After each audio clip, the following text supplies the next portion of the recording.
जय माता दी। आइए जानते हैं पतवारी माता के बारे में। पतवारी माता राजस्थान की लोक देवी है, जिनकी पूजा तीर्थ यात्रा की सफलता की कामना हेतु की जाती है। पतवारी माता को मार्गदर्शक के रूप में भी जाना जाता है और माना जाता है कि भक्तों को उनके जीवन में सही रास्ता दिखाती है। प्राचीन समय की बात है, किसी गांव में एक बुढ़िया रहती थी। उसके 4 बेटे थे। बुढ़िया ने 4 ही भैंसें पाल रखी थी।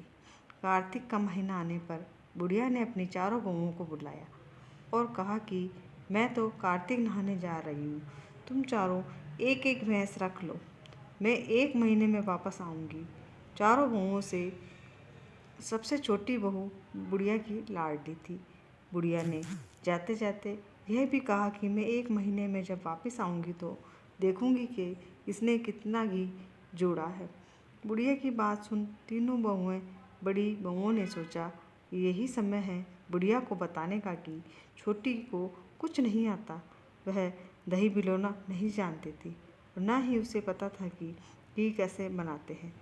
उसकी जेठानियों ने भी जानबूझकर उसे कुछ नहीं बताया ताकि बुढ़िया वापस आने पर उसे डांट फटकार कर सके।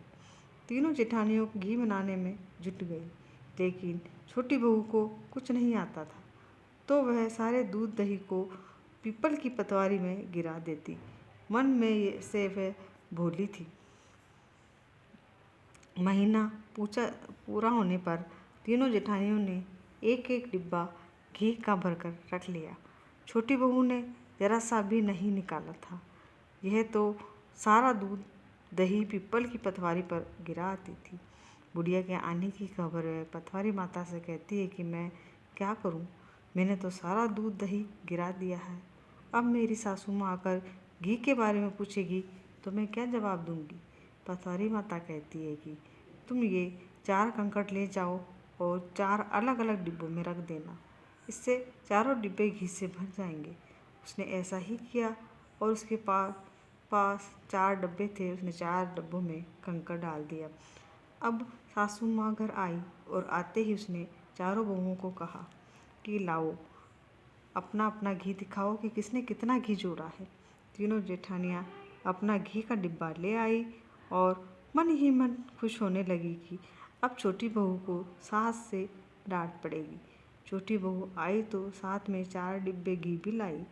यह देख के हैरान हुई कि इसे तो दही बिलोना भी नहीं आता था, तो ये घी कहाँ से आया।